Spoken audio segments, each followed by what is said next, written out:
বাজার থেকে কাঁকড়াগুলো কিনে এনে কিছুক্ষণ ফ্রিজে রেখে দিয়েছিলাম, যাতে ওগুলো একটুখানি হালকা হালকা ক্লান্ত হয়ে যায়, যাতে ওটাকে ধরতে আমার একটু সুবিধে হয়। না হলে আপনারা তো জানেন কাঁকড়া খুব সাংঘাতিক জিনিস, একবার যদি কামড়ে দেয় তাহলে কিন্তু আঙুলটা অর্ধেক মাংস তুলে নিতে পারে, এইরকম অবস্থা হয়ে যায়। সেই জন্য আমি একটুখানি ফ্রিজে রেখে ওটাকে একটু ক্লান্ত করে নিয়েছি।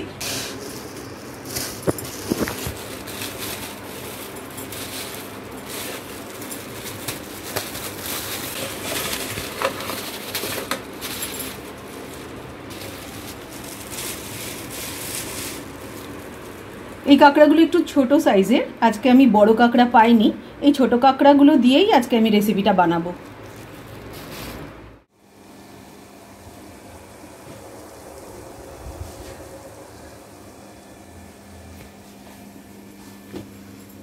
জলটা তো গরম হয়ে গেছে, ফুটতে শুরু করে দিয়েছে। এবারে এর মধ্যে আমি খানিকটা লবণ দিয়ে দিচ্ছি।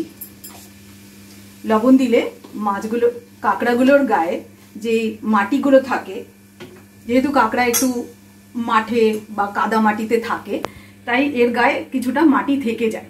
আর এগুলোকে একটু পরিষ্কার করতে সুবিধার জন্য আমি কিন্তু জলের মধ্যে একটু লবণ ফেলে দিলাম। এবারে আমি একটা একটা করে কাঁকড়াগুলোকে এই গরম জলের মধ্যে দিয়ে দিচ্ছি।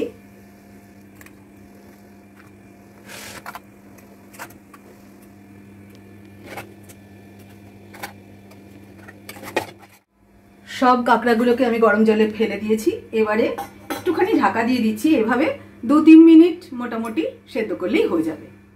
3 মিনিট মতো হয়ে গেছে। এবার আমি ঢাকনাটা একটু তুলে দেখছি যে সেদ্ধটা কতটা হয়েছে।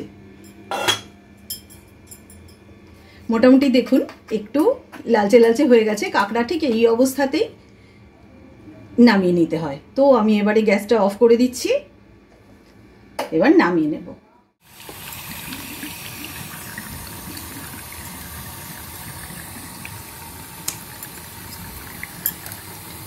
কাঁচি দিয়ে আমি দড়িগুলো, এই পাগুলো যেহেতু বাঁধা থাকে, দড়ি দিয়ে আমি দড়িগুলোকে কেটে নিচ্ছি কাঁচি দিয়ে।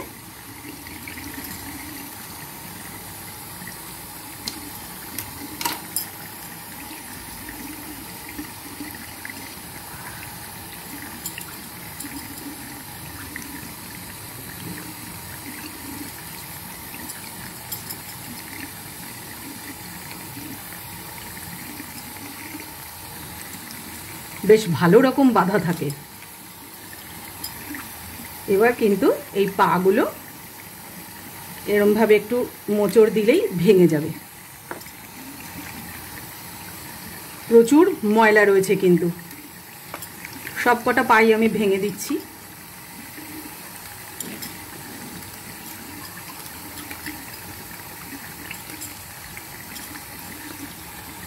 এবার এই ব্রাশ দিয়ে এই যে গায়ে কাদাগুলো, মাটিগুলো রয়েছে, এগুলো খুব ভালো করে পরিষ্কার করে ঘষে ঘষে ধুতে হবে।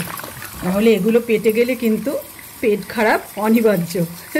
যতই সুস্বাদু খাবার হোক, এটা কিন্তু পরিষ্কার করাটা মাথায় রাখবেন। খুব ভালো পরিষ্কার না হলে কিন্তু খেলেই পেট খারাপ হবে। মোটামুটি পরিষ্কার হয়ে গেছে।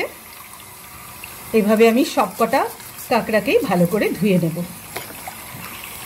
কাঁকড়াগুলো সব পরিষ্কার করে দিয়েছি। এবার কাঁকড়া কিভাবে রান্নার জন্য রেডি করতে হয় সেটা করে দেখাচ্ছি।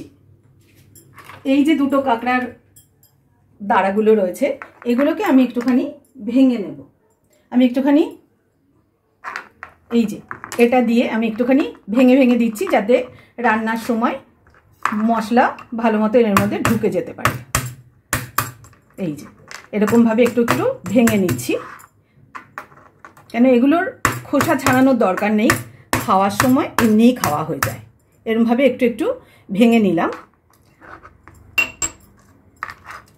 আর এই যে কাঁকড়াটা, এটাকে আমি দেখিয়ে দিচ্ছি কিভাবে কাঁকড়া রান্নার আগে ভালো করে কেটে পরিষ্কার করে নিতে হয়। পরিষ্কার তো আমরা আগেই করেছি, এবার এটাকে কেটে নিচ্ছি। এই যে আমরা এটাকে কেটে নিলাম।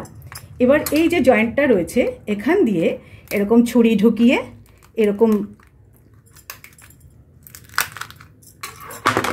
এই যে দেখুন কি সুন্দর আরামসে বেরিয়ে চলে আসলো। এবার এই যে সাইডের জিনিসগুলো, এগুলো কিন্তু খেতে নেই, এগুলো পরিষ্কার করে ফেলে দিতে হয়।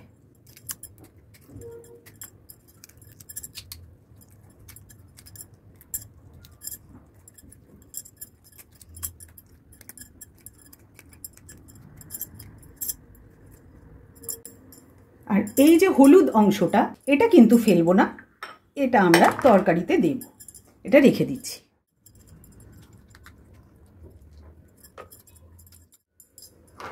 এরকমভাবে বের করে নিলাম। আর এটা কাঁকড়াটাকে দুটো টুকরো করে নিচ্ছি।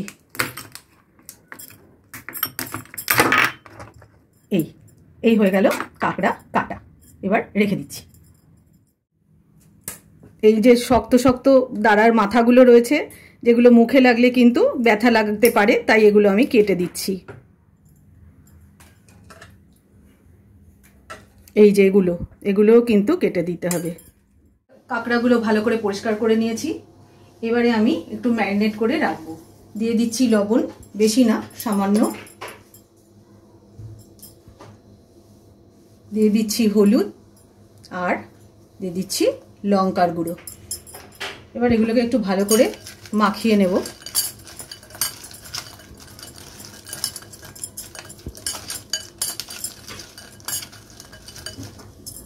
সাবধানে করতে হবে, নাহলে কিন্তু হাতে কাটা ফুটে যেতে পারে। হয়ে গেছে। এবার এটাকে একটু ম্যারিনেট করে রেখে দিচ্ছি। যতক্ষণ ম্যারিনেশনটা চলছে ততক্ষণ আমি পেঁয়াজ, আদা, রসুন যেগুলো রান্নায় দেব সেগুলো একটু চপ করে নেব।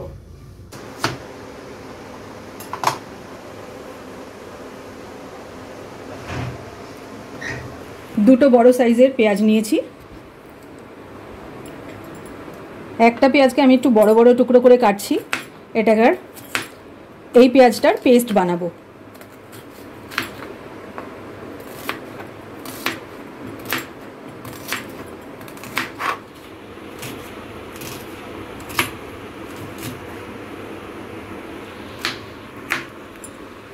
ব্যাস হয়ে গেছে। কুচনো পেঁয়াজগুলো আলাদা রেখে দিচ্ছি। এবার কেটে নিচ্ছি দুটো টমেটো। এগুলোরও আমি ওই পেঁয়াজের সঙ্গে পেস্ট বানিয়ে নেব।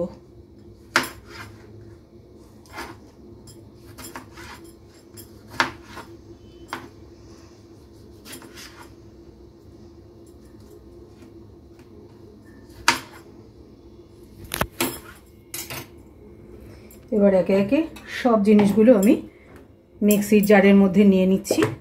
পেঁয়াজ, আদা, রসুন, টমেটো।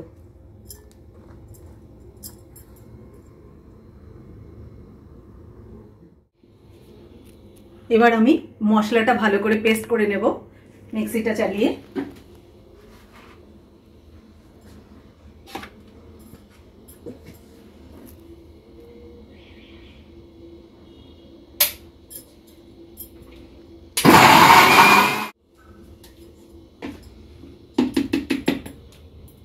হয়ে গেছে মশলা বাটা, ভালো করে পেস্ট বানিয়ে নিয়েছি পেঁয়াজ, আদা, রসুনের। এবার আমি রান্নাটা শুরু করব। রান্নার শুরুতে আমি গ্যাসটা জ্বালিয়ে দিচ্ছি। দিয়ে দিচ্ছি সর্ষের তেল। 2-3 টেবিল স্পুন তেল দিলাম। এই রান্নাটা কিন্তু সর্ষের তেলেই হয়। সর্ষের তেলেই এই রান্নাটার টেস্টটা অনেক বেশি হয়। গ্রাম বাংলায় এই কাঁকড়া রান্নার নানান ধরনের রেসিপি ব্যবহার করা হয়। নানান ধরনের রেসিপিতে কাঁকড়া রান্না হয়। কাঁকড়া কখনো বড়, কখনো ছোট, কখনো মিডিয়াম, নানান ধরনের কাঁকড়া পাওয়া যায়। আর কাঁকড়ার কিন্তু নানান ধরনের রেসিপি গ্রাম বাংলার মানুষরা আগে রান্না করতো। আজকাল রেস্টুরেন্টে অনেক রকমের নতুন নতুন রেসিপি আসছে, তবে গ্রাম বাংলার মানুষরাও কিন্তু খুব সুন্দর সুন্দর রেসিপিতে রান্নাগুলো করতো। এবারে আমি গোটা গরম মশলা দিয়ে দেব।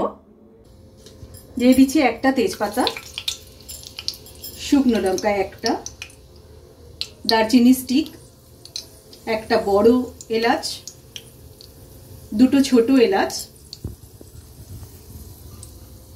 5টা লবঙ্গ। এগুলো হালকা করে একটু গরম হবে।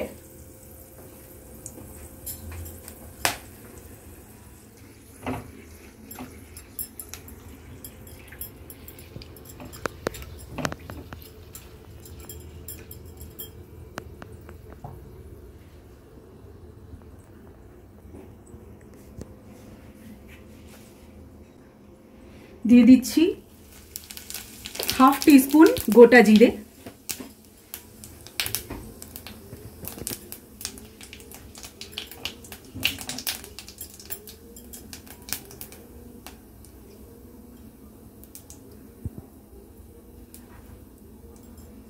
পেঁয়াজ কুচনোগুলো দিয়ে দিচ্ছি।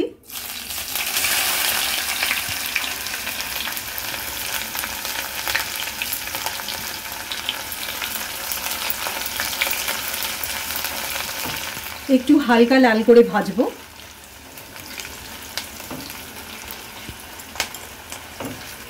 এই রেসিপিটা রান্না কিন্তু খুবই সহজে আর তাড়াতাড়ি হয়ে যায়, খেতেও কিন্তু দুর্দান্ত টেস্ট হয়।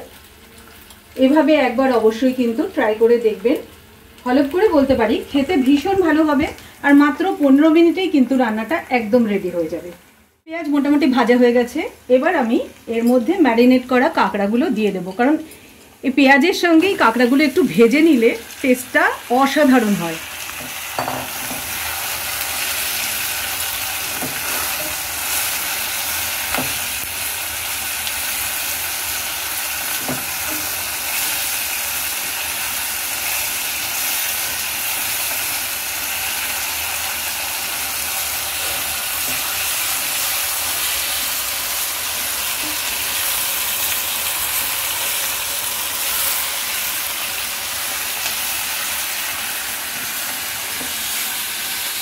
খুব বেশি ভাজার দরকার নেই, মোটামুটি 2-3 মিনিট ভাজলেই হবে।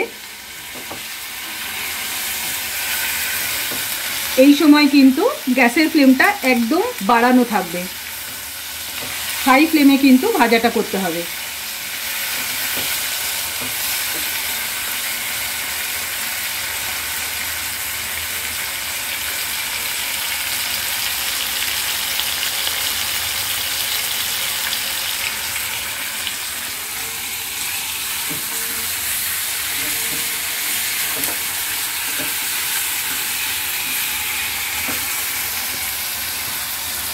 এবারে আমি পেঁয়াজ আদা রসুনের পেস্টটা দিয়ে দিচ্ছি।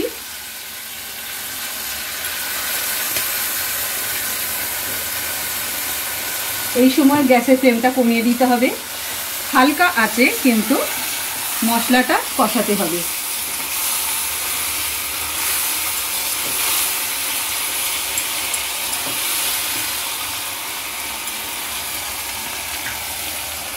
এবারে আমি একে একে কিছু গুঁড়ো মশলা দেব। প্রথমে লবণ দিচ্ছি স্বাদ মতো, অবশ্যই নিজের পছন্দ মতো স্বাদ মতো লবণ দেবেন। দিচ্ছি লঙ্কার গুঁড়ো, এটাও নিজের পছন্দ মতো দেবেন। হলুদ গুঁড়ো দিলাম, জিরে গুঁড়ো, হলুদ জিরে আর ধনে কিন্তু 1 টেবিলস্পুন মতো দিলাম। এবার আবার একটু ভালো করে নাড়িয়ে মিশিয়ে দিচ্ছি।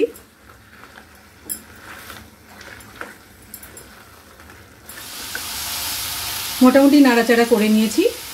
এবারে একটু ওই ঘিটা দিয়ে দিচ্ছি, যেটা আমি কাটার সময় রেখেছিলাম হলুদ রঙের, সেই অংশটা এই তরকারিটার মধ্যে দিয়ে দিলাম। আপনারা যারা এই ঘিটা কাটার সময় রেখে দেন না বা তরকারিতে দেন না, তারা কিন্তু জানবেনই না যে এই ঘিটা দিলে পরে এই রান্নাটা কতটা টেস্টি হয়। তাই এখন থেকে আমি যেভাবে দেখিয়ে দিলাম, এইভাবে কাঁকড়ার ঘিটা বের করে নেবেন কাটার সময়, আর সেটা রান্নার সময় এইরকম কষানোর সময় দিয়ে রান্না করবেন, দেখবেন টেস্ট কতটা বেড়ে যায়। মোটামুটি কষানো হয়ে গেছে, এবারে আমি এর মধ্যে একটু গরম জল দেব। কষানোর পরে গ্রেভির জন্য জলটা সবসময় একটু গরম জল দেওয়ার চেষ্টা করবেন, তাহলে কিন্তু রান্না অনেক টেস্টি হয়।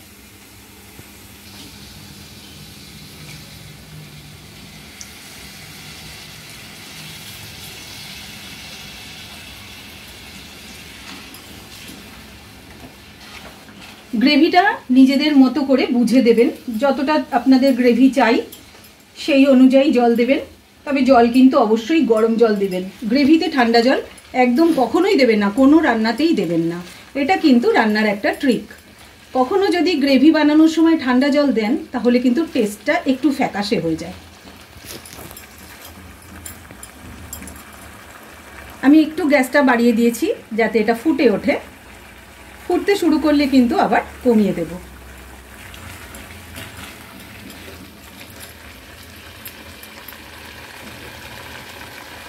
ফুটতে শুরু করেছে, এবার আমি কমিয়ে দিচ্ছি। কাঁকড়া অবশ্যই একবার আমার মতো করে ট্রাই করে দেখবেন। হলফ করে বলতে পারি এই রান্নাটা কিন্তু আপনাদের অন্যান্য রান্নার তুলনায় অনেকটাই টেস্টি হবে, অনেকটাই ভালো হবে খেতে। আর আমার রান্নাটা যদি ভালো লাগে অবশ্যই কিন্তু একটা লাইক দেবেন, আর বন্ধু বান্ধবদের সঙ্গে একটু শেয়ার করে দেবেন। লাইক কিন্তু অবশ্যই দেবেন, আর আমাকে কমেন্ট করে জানাবেন যে আপনাদের এই রান্নাটা কেমন লাগলো। খুবই ভালো হয় এইভাবে রান্না করলে, একবার অবশ্যই ট্রাই করবেন। আর ভালো লাগলে আমার চ্যানেলটা সাবস্ক্রাইব করে আমার পাশে থাকবেন, আর বেল বাটনটা অবশ্যই কিন্তু প্রেস করে দেবেন। নিত্য নতুন ভিডিও আপলোড হওয়ার সঙ্গে সঙ্গে আপনার কাছে সেটা পৌঁছে যাওয়ার জন্য। ঠিক আছে বন্ধুরা, তাহলে বাকি রান্নাটুকু দেখে নিন। পরিমাণ মতো চিনি দিচ্ছি, খুব বেশি দেওয়ার দরকার নেই, তবে নিজেদের পছন্দ মতো দেবেন। চিনি তো সবসময় নিজেদের পছন্দ মতোই দেওয়া উচিত, মিষ্টি আপনি কতটা খাবেন সেটা বুঝে দেবেন। গরম মশলা পাউডার দিচ্ছি একদম অল্প একটুখানি, আর দিয়ে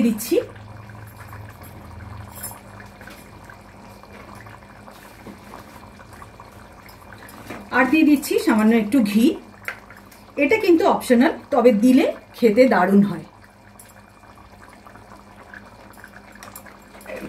ব্যাস মোটামুটি রেডি হয়ে গেছে।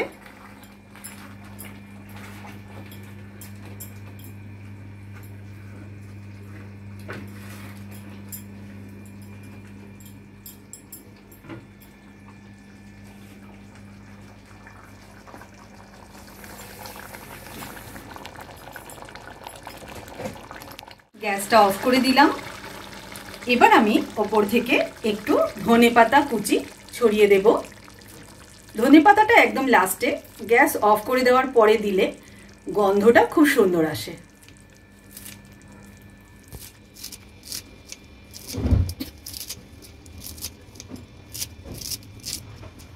একটু ভালো করে নাড়িয়ে মিশিয়ে দিচ্ছি।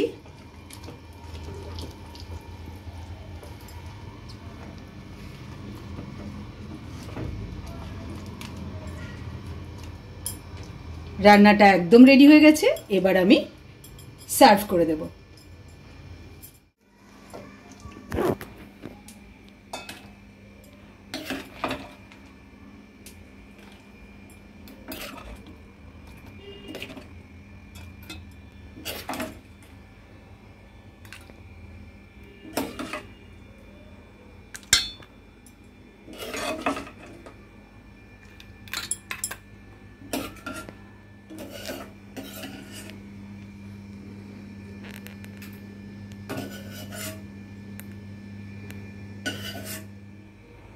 রান্নাটা একদম রেডি হয়ে গেছে, সার্ভও করে দিয়েছি। দেখুন দারুণ লাগছে না?